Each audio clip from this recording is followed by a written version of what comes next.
Hello, YouTube. It is J-Man back at you here. I know I'm gonna stick. I don't care what anyone says. I'm gonna stick with my 2013-14 energy because that's the era I remember YouTube the most. Um, but this video is gonna be another podcast style. I promised a very long time ago I would differentiate the difference between Americorps NCCC, otherwise known as traditional Corps, and Americorps NCCC FEMA Corps. These programs are totally different. And a lot of people I've met when I was in my service years, when they do join and they do apply, a lot of people really and truly end up in the wrong program altogether. So for this video, I'm basically going to break it down to you guys, the difference between option A and option B. I'm going to go into each one individually and kind of describe the if-ands about it, the pros and cons, the benefits, the leanings towards why you'd want to choose one over the other, because both have their positives and both have their negatives. All right. So to start this video out, the first thing I'm going to say is that I'm going to dive into Americorps Traditional Corps, otherwise known as normal NCCC.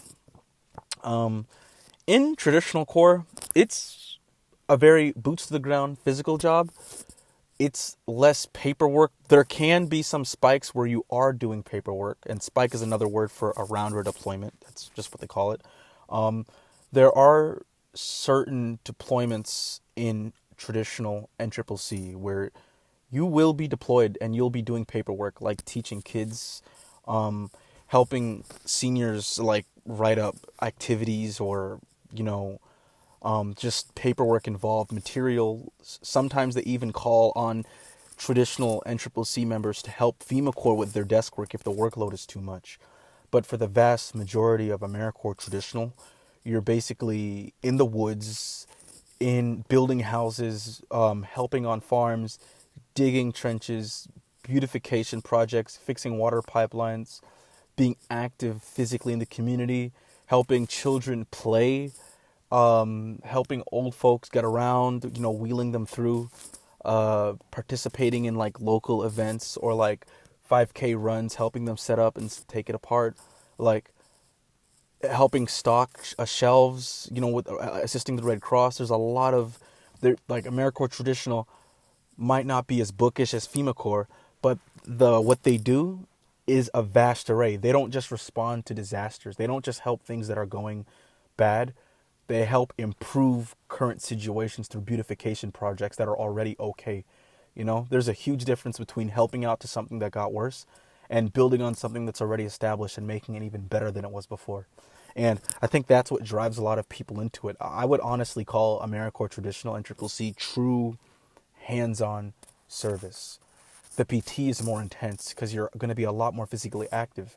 Like, so much so to the point that it needs to be intense. Like, we had PT about 4 days a week mandatory in traditional.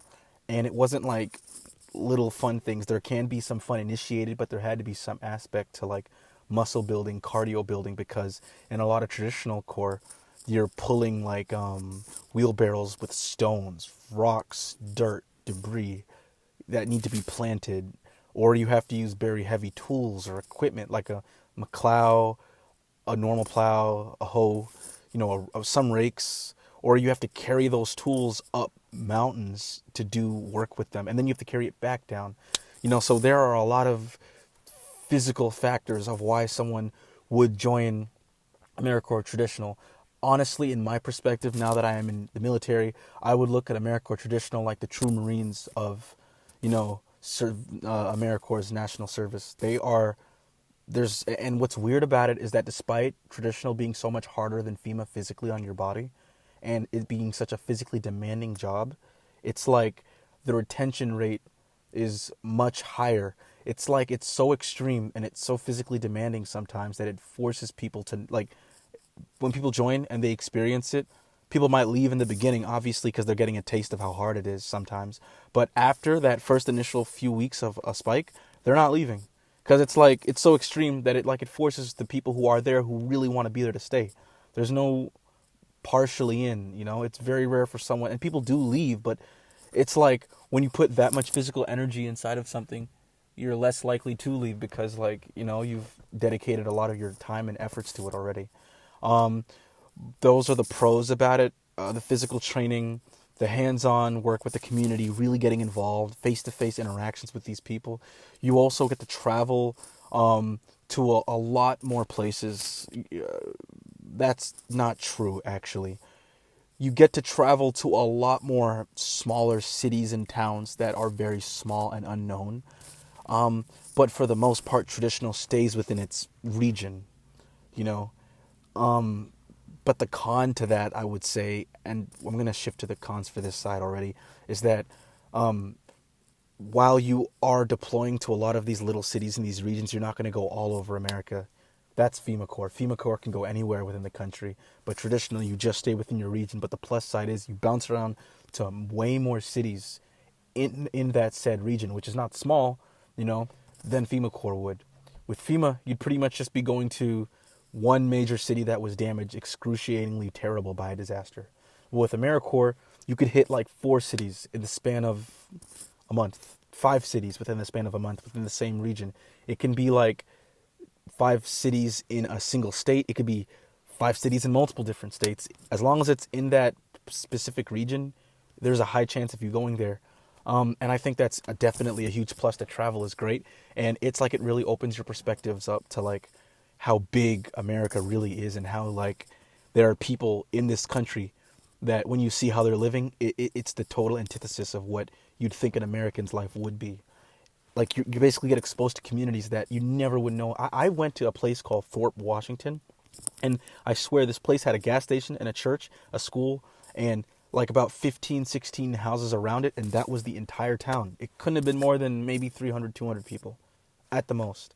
Like everybody knew each other, and they all grew up together, and their grandparents were there, and their great-grandparents before them was there, and like the Wi-Fi was non-existent because like their internet signal was terrible. But for this specific instance, their town, they had like a very like their pipes were kind of not working and their forests were kind of degrading. So we basically had to help dig, not I don't want to say trenches, but we had to help, alleviate a lot of the water damage that had resulted as a result of the pipes. And it basically, we had to clear out a lot of the ground to make it easier for the people who are going to plant the pipes to put new ones in. That was definitely something that we helped with. And because of how we helped, and not just with that specific instance, but like forest beautification and national parks, they were extremely grateful to the point where we were actually put in charge of helping instruct other new volunteers who were coming in, from the local areas or cities that are around that area to come in on how to do the job properly. Basically, another beautiful perk of, before I get into the cons, another beautiful perk of traditional is that you're like intense, almost like military-esque kind of eating MREs to a degree. That does happen.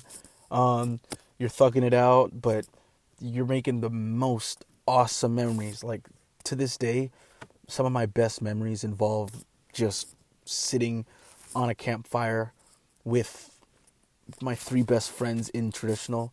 And you're not supposed to have alcohol, but we had some alcohol, and we were just drinking it and just staring at the fire, staring at the stars, just out in the middle of the forest, just making memories, telling jokes. And it never got better than that. To this day, that's one of my greatest memories, and I will always love those people, my friends, for that I met in that program. You forge an unbreakable brotherhood and bond in that program that is, even the people you hate, you'll look at them like a brother and sister, even if you hate them, unless they're that bad, because like those situations forces you to have to become like, at least see them like a family.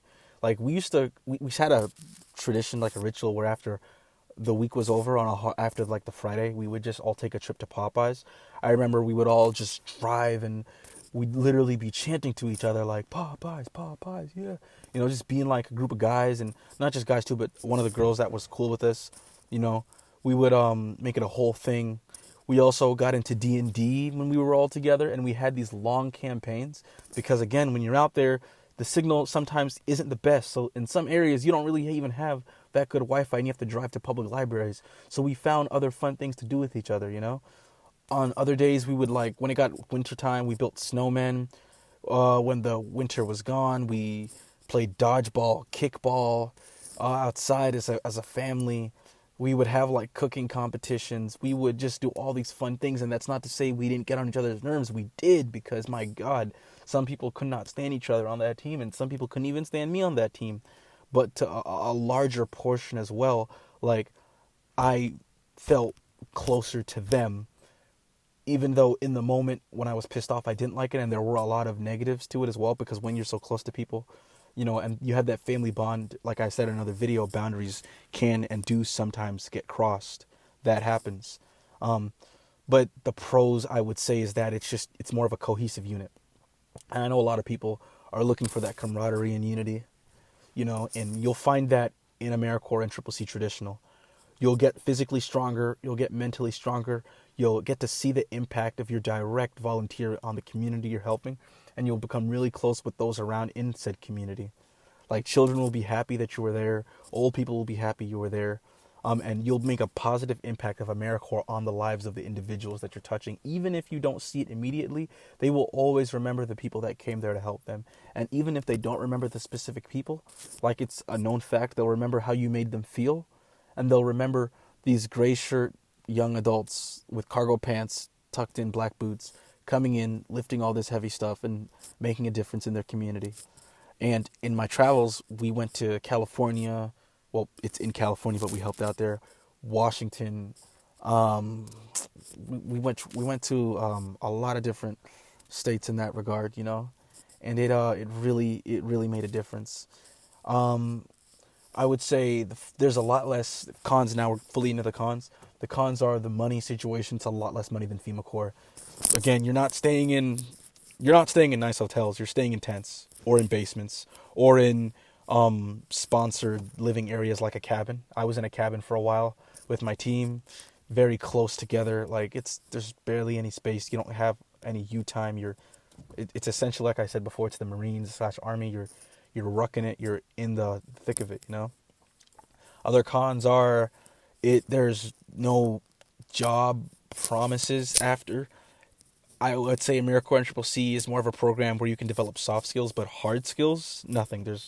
Unless you want to go into like volunteer career field, or you want to go into like forestry or forest beautification or firefighting, wildlife firefighting specifically, unless that's the career path you want, which some people do, but I don't think the majority of people join Americorps and Triple C to work in volunteer work or to, do forest work. Some people do. We had one person that did, and she loves it, but she's always been into that kind of things. But I would say that's not the majority.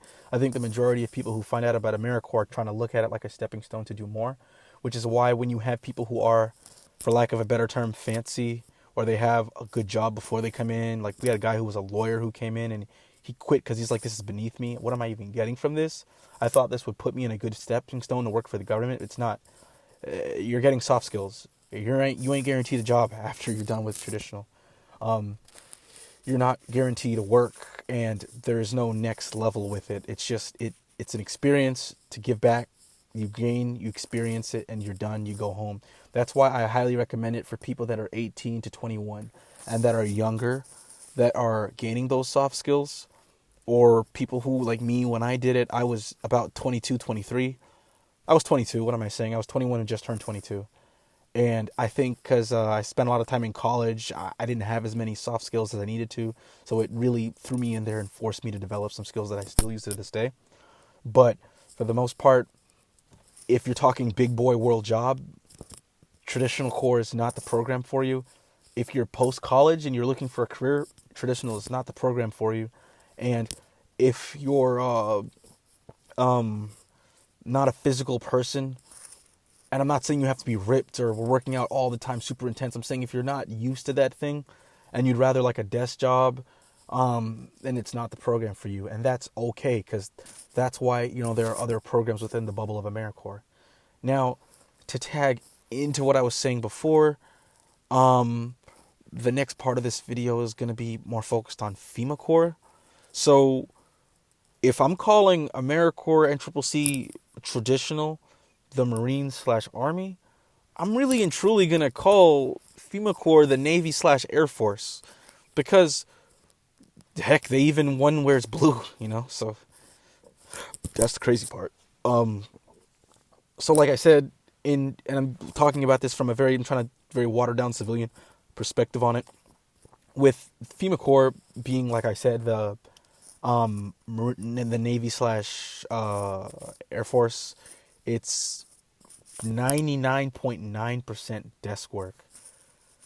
I can't think I can't think of a single time in my entire year of service, and I'm sitting right now in my recording studio trying to really function right now. Like, I can't think of any time in my FEMA Corps experience where I was physically working hard to the point of exhaustion and drainage and tiredness as traditional. We were by a desk, or again in the library on a table. We were maybe walking around with laptops or tablets to help people, writing information down, documenting information, or we were working with the Red Cross. I would say the Red Cross in FEMA Corps was the only time I was, but again, you're not really lifting or rocks. You're just moving boxes from one room to another room. You're not, you know what I mean? You're just, because when we had, and again, take this into account as well, but even though COVID did happen, the experience of FEMA Corps for the most part is still FEMA. Um, for because it was post COVID, a lot of the jobs we had for the Red Cross, people weren't coming, and even then, see, so basically, I'm not getting confused. I'm trying to explain. Every job in FEMA essentially is a desk job when you're responding to a disaster, and the one time we lifted anything was for the Red Cross, and that does not usually happen. The only reason we were lifting for them is because of COVID. No one was coming in to work anymore at the actual office and do desk work because they just did it from home on a computer on Zoom. So for the majority of our Red Cross days, we were just going into the old rooms that hadn't been used again since COVID started, and we were just rearranging everything, throwing out old stuff, putting in new stuff. And even then, they're very small boxes. We weren't lifting anything heavy. So I would say that's the first plus about FEMA Corps to a lot of people out there that are just less physically oriented. It's very desk driven. It's very paperwork driven. If you're a detail oriented person, or you're someone that is strongly looking for clerical work, desk work, it is exactly what you're looking for. It'll give you a lot of like those because I'd say traditional is not professional. It is to a degree, but not really. Traditional is more so like military / summer camping trips, you know. But FEMA Corps is extremely professional. There are high chances in FEMA you can meet the president, politicians, mayors, local government. Like it's a very professional line of work, for the main reason that Americorps traditional is backed by strictly just Americorps, but Americorps FEMA Corps is partially and mainly provided funds through FEMA, so the budget is much higher and the clientele you're dealing with is also way higher. I met at least 3 politicians, high-level politicians, when I was in FEMA Corps. I didn't personally talk to them, but they were obviously there, and it was a huge deal. Another FEMA Corps team I met got to see the president, literally in person, and his staff. He was giving, because again, it's FEMA, so FEMA is a national, if people don't know, I would hope you know if you're watching this video, FEMA is a national government agency. So it's directly pipelined by the government. So everyone that we work with, they have liaisons that are reporting sometimes directly to DC, depending on the area, depending on the disaster. It's very, very good work you're doing. So I would say, in terms of professionalism, career development, actual like government experience and skill, and just seeing what that atmosphere of working with the U.S. government on a federal level is like, FEMA Corps is for you. I would recommend FEMA Corps for people that are age 23 and up, honestly. That's the crazy thing. When I did Americorps and CCC, the majority age was honestly 20 to 22.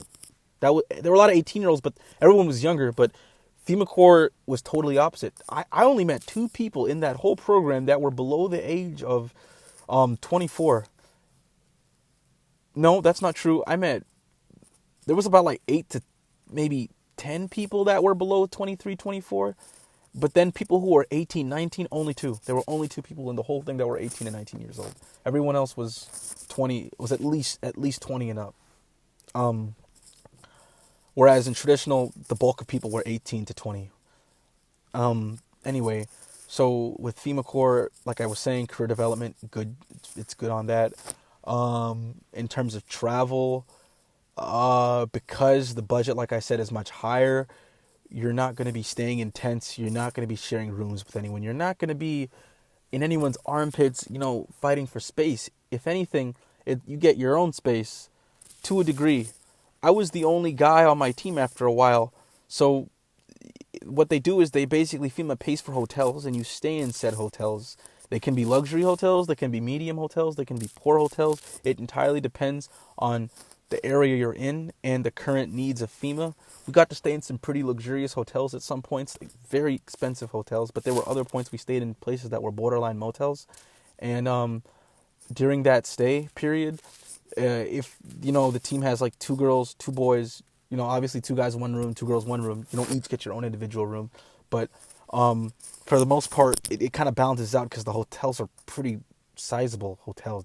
They try not to be dirt poor because they don't want to put you in a dangerous environment if they don't have to. you know you get a lot of space, honestly. Most hotels have gyms, free breakfast, so your team isn't even paying for breakfast. Whereas in Americorps and Triple C, you have to go buy breakfast because you don't know how far the store is from your zone. It could be an hour, 30 minutes, 40 minutes from the grocery store. So, and the budget's bigger too. So you get more money in FEMA Corps for food, essentially more money to buy breakfast with. And you can pocket that money as a team for other expenses, because not pocket by yourself, but use it for other things, because you don't have to pay for breakfast because the hotels are mostly going to have free food for breakfast all the time. So I'd say in FEMA Corps, it's less of a hardship. It's more of a job, honestly. Like, so money wise, there's more privilege when you're staying. There's less suffering, there's less in the thick of it, because most of the time with FEMA Corps, you're not going to see the direct results of your actions. You're going to be helping behind a screen on like an indirect level, like making calls for people, making lists of citizens that need help, calling different organizations to contact different like churches or Red Cross or support groups or civic centers to give them information on how they can help their community in times of disaster. That is the bulk of it. When you're not activated, you're basically helping out on an indirect level to deal with disasters or hazard mitigation for communities. Example being, when we were working with the Red Cross in Pennsylvania, the area, a lot of the houses over there, because it's a lot older, they're prone to fire. So we were going door to door and basically handing out flyers on how to improve hazard mitigation for flames, fire detectors. There's even this thing called Prepare with Pedro, where it's about a cartoon penguin, and it's teaching kids how to tell their parents and how to keep their parents updated in fire evacuation plans. A lot of the things that you're doing when you're not being activated or deployed is you're preparing, or you're helping the community prepare on a direct, mostly indirect level. That door-to-door thing was a new program they were trying to, especially after COVID-19. It's way more indirect now. With a lot of, they essentially don't directly involve with the public unless they have to. Traditional, you're always going to be directly with the public regardless. But in FEMA, it's mostly indirect. You don't see a lot of those outcomes. But in FEMA Corps, most of the time, you do a lot of training. You want to get activated. You don't just want to be indirectly behind a desk the whole time. So when FEMA Corps did get activated and we did get deployed, that's when the living conditions changed. Because like I said before, how some hotels are good, some are bad. In some places, they straight up don't have hotels, or there's no power. So FEMA essentially has to go in and create their own work camps. And, the mobile units, mobile bathrooms, mobile cafeterias, they have to create their own essentially base camp for their staff to work on. And that happened a lot, because when I was going there, Hurricane Ida had hit Louisiana and it was just destroyed. So there's not a whole lot we could do. And the work camps, I'm not going to say they're amazing, but compared to Americorps traditional, we were getting different food different days. We had hot water. We even had our own room. So I'm not sharing this mobile unit with anyone. In one of them we did have to share, but even then it's a pretty chill environment. It's not that bad. The suffering is not that bad. It's pretty hospitable compared to like a big team of like 14 people in one small basement. It's two, maybe three at max on a FEMA actual disaster deployment in one mobile unit. It's not even that much. The majority of the time, it's one, maybe two. So it's just night and day the difference in quality of life conditions, honestly. And food as well. You're not paying for any food at all out there as a team, so that's more money you can use for other things.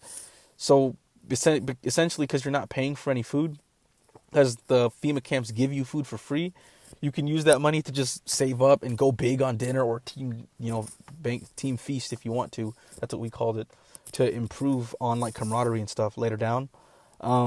So that's the quality of life for FEMA Corps. I would also say that now to go more into the team dynamics, the teams are much smaller in FEMA Corps as a result of the high levels of funds they're spending. So again, instead of a team of like 12, 10, 15 in traditional, the team size in FEMA Corps will never be more than 7, maybe 6. It's half the size, to be honest. But half the size of the team means that you guys are going to be more directly involved with each other, which is weird because you'd think with a larger team it would be harder to communicate because there's so many personalities fighting, right? But it's not like that in traditional. Because the external surroundings are so intense, it forces unity because there's a brotherhood, sisterhood in hardship. But because the external situations are not that difficult, essentially you're living a normal life, you're just traveling hotel to hotel, that small group is split and you don't need to become close unless you make that foot to go forward to be close with someone. That's true. I made a conscious effort to become friends with people on my team. And because of that, we did become close. But we never became close to the degree that my traditional was. My FEMA Corps team, essentially, save for one person, is like my coworkers. They're like friends, like good friends. Like, they're essentially best friends. Whereas traditional, they're like your brothers and sisters. So that's a huge difference in like aspect, and to a large degree, you never really cross that line, unless you go out of your way to invite someone over to get drunk or go have this fun escapade, or you meet up with a girl together or some shit, or you go on dates like together, or you go out of your way to meet people together or have crazy adventures. It's just not gonna happen. Like, you could essentially go through all of FEMA Corps with staying in your room and only interacting during work hours and never interacting with your coworkers, and you would be okay. So there's less push. So I would recommend, if you're looking for camaraderie and friendship, don't go for FEMA Corps, go for traditional Corps. But, some people aren't, and they're older, and they're past that phase in their life. A lot of people, again, are older, so they don't need friends like that. They need coworkers that are reliable and hardworking, and that's fine, too. By the time I joined FEMA, I already had my friendship experience in traditional, so I was not seeking friends in FEMA. And even though I wasn't seeking friends, I'm going to be cordial with everyone, but they're not my best friends, but we were still pretty close. So quality of life, that was explained. Team dynamics was explained. There can be more arguments in FEMA Corps because of that lack of unity. There was definitely more arguments like me versus you mentality in FEMA. It's like everyone's trying to not bash, but different ideas are constantly butting heads. And to some degree, the only reason I give leeway to that is because the pressure is not, hey, our Americorps supervisor is going to get upset. It's, hey, the FEMA liaison that works directly to DC is going to look at Americorps as a whole negatively because of these implications. We need to be more professional. So there is more pressure, but there's also less unity, which results in so much more discourse in a team of smaller people.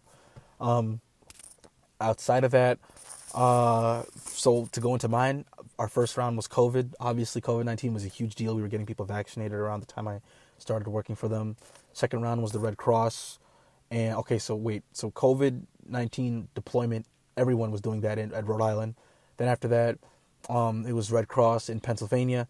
Then after that, it was in Louisiana. That was when we actually did get deployed because the hurricane just straight up destroyed large portions of it. And fourth one, New Jersey. And we also went to Kentucky for a little bit. We had like a split round, which was amazing. So that's 5 different states I got to travel to, different parts of the country for one service here, which is crazy.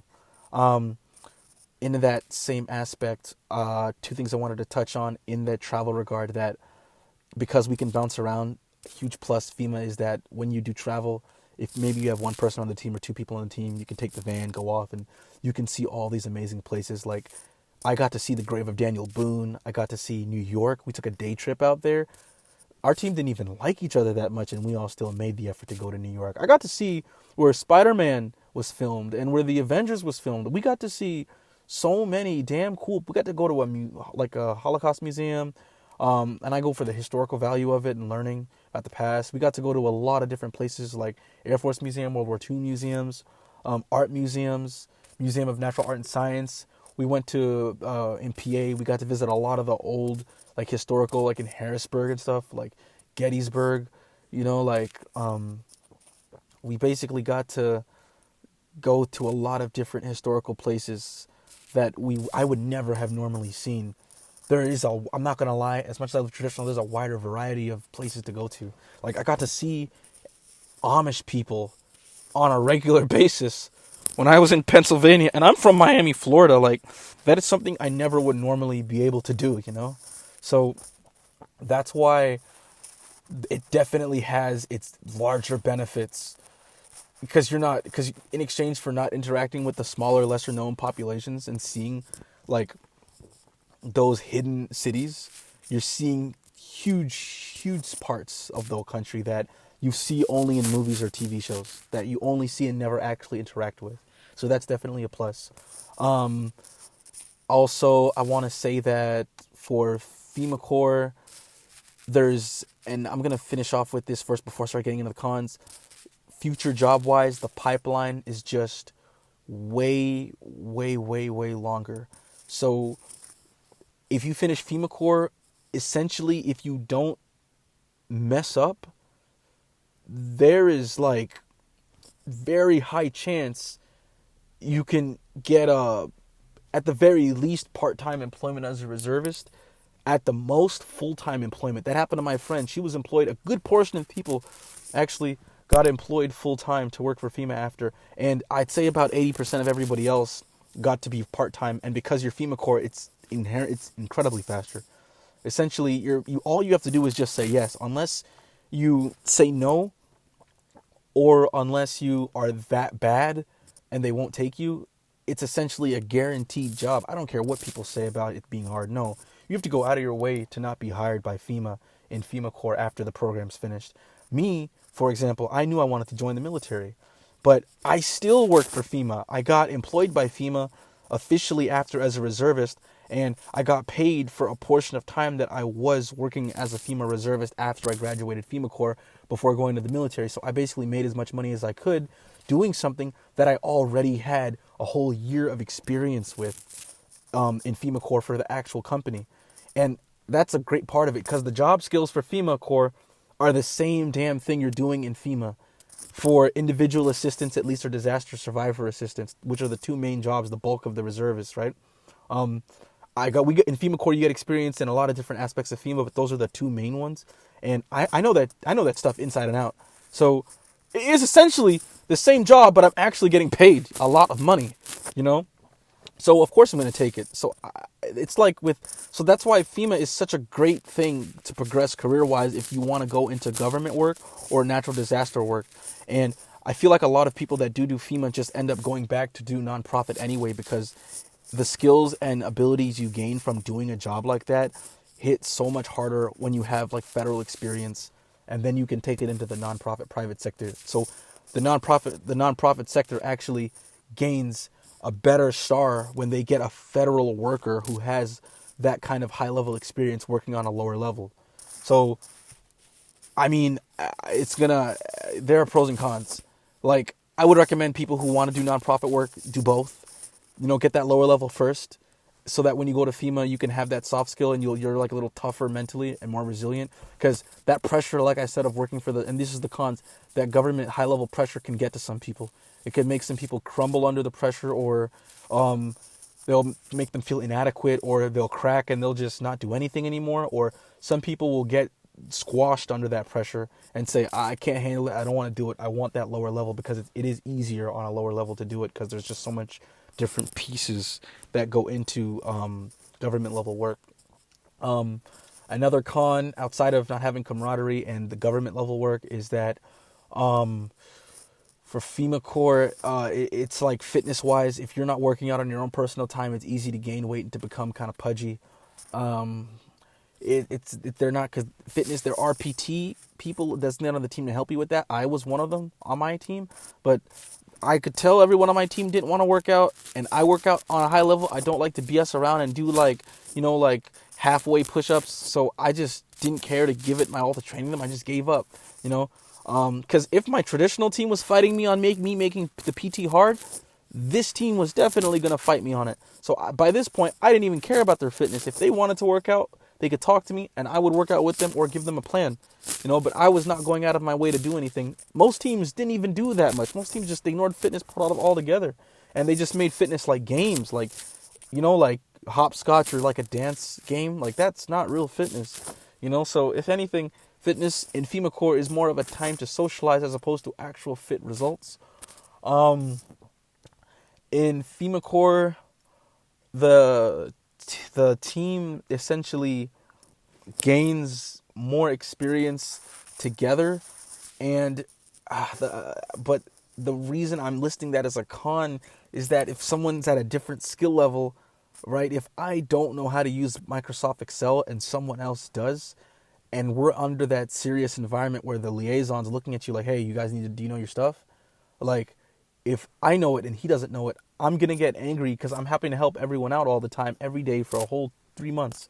And that's going to, piss me off, because it's like, even though I know you shouldn't be mean to someone who doesn't know, like, in that environment of seriousness, when there are like lives that are actually going to get affected by you if you mess up, that matters. Those details extremely matter, and you don't want to paint a negative light on yourself or your team. So that's why people that are much younger and they don't have as many of those skills that I've previously mentioned, soft and hard skills, it's really hard. You're basically trying to catch up to everybody in that time frame. Another con as well, and this is going to tie back to Louisiana. As everyone knows, Hurricane Katrina hit Louisiana back when I was much younger, in 2006. I know we have a lot of newer listeners on this channel who weren't even born around that time yet, but a lot of people in certain areas are very, very hostile against FEMA. So if they see FEMA, they'll see them as, oh man, the government's spying on us, or they're trying to do some like illegal stuff, or they're going to try and manipulate us to sell land, or, you know what I mean? There's negativity, and rightfully so, towards the government because of past injustices that FEMA has committed against these people.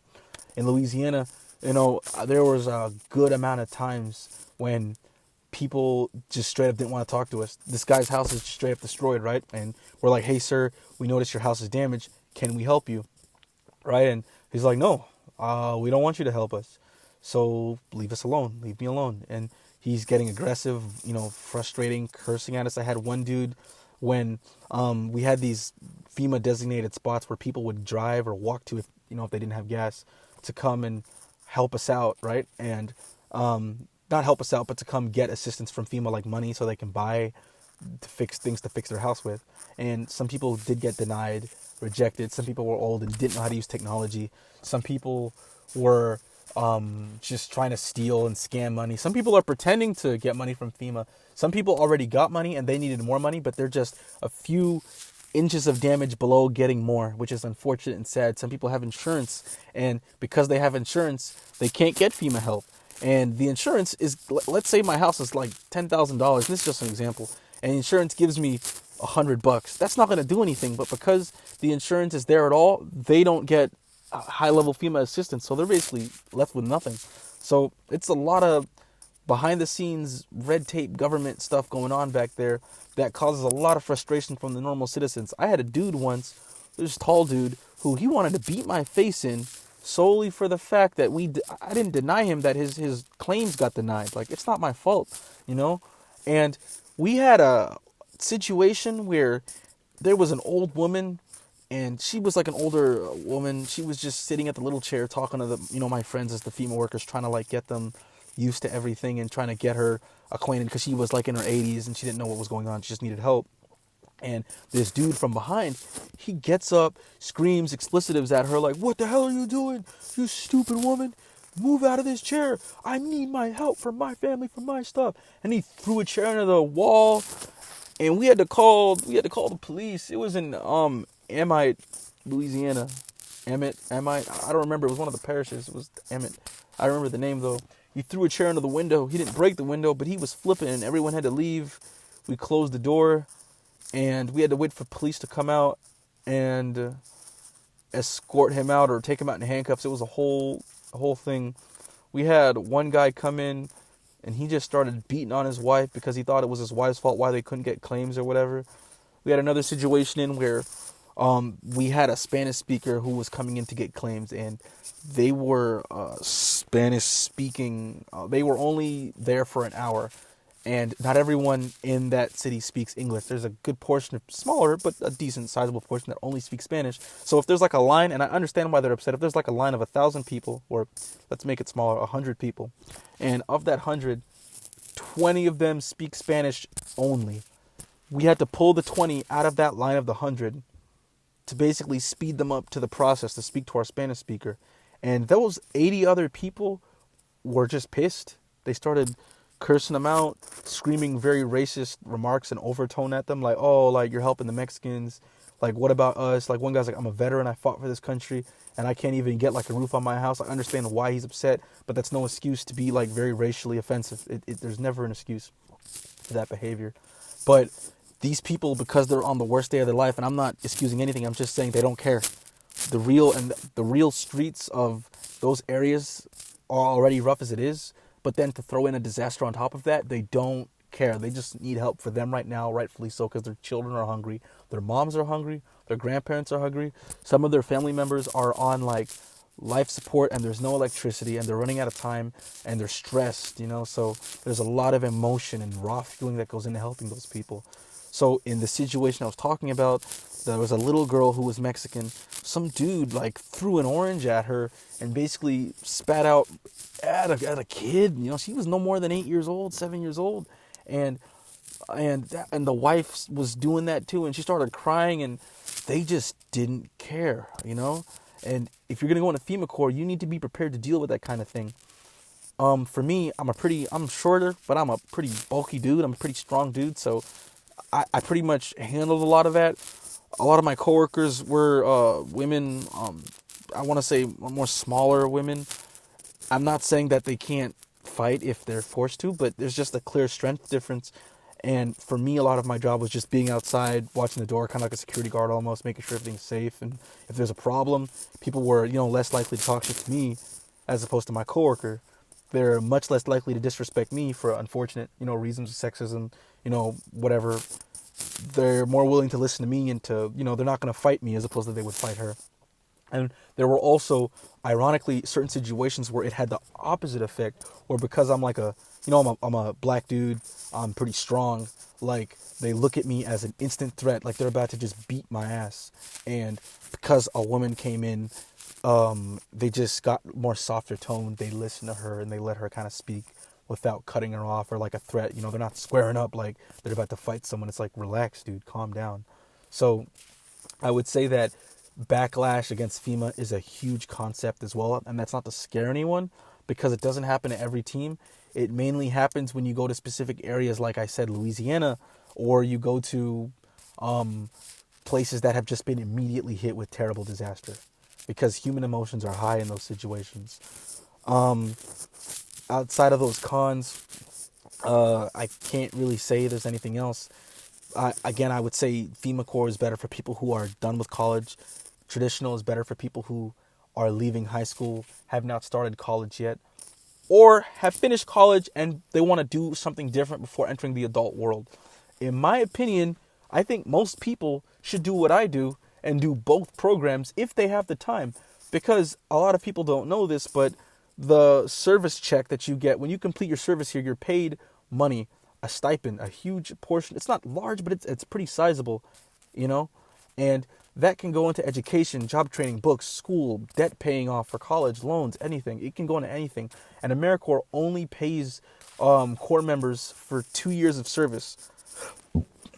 I did 2 years, so I got the full amount of money. So that's like, I got double the portion. After those 2 years, they don't pay you for anymore. Then it truly becomes volunteer work, right? So I just said, might as well do 2 years, travel the world for 2 years, get this experience, this once in a lifetime chance, and I did, and I have no regrets.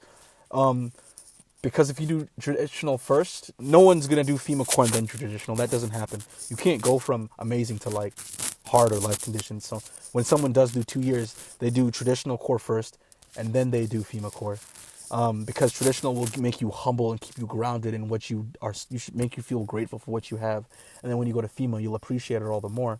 That's why when you meet people in FEMA that didn't do traditional first, or they come from a very good home, or they come from like a lavish lifestyle, or they're used to having things their way, they lose their mind because they think it's so bad. Like, how dare I only have 3 pillows in my room, or how dare my eggs don't have this kind of salt on it. Like, dude, you're here to volunteer. You're not on a fun trip. It can be fun, but you're making sacrifices for the greater good of others, you know?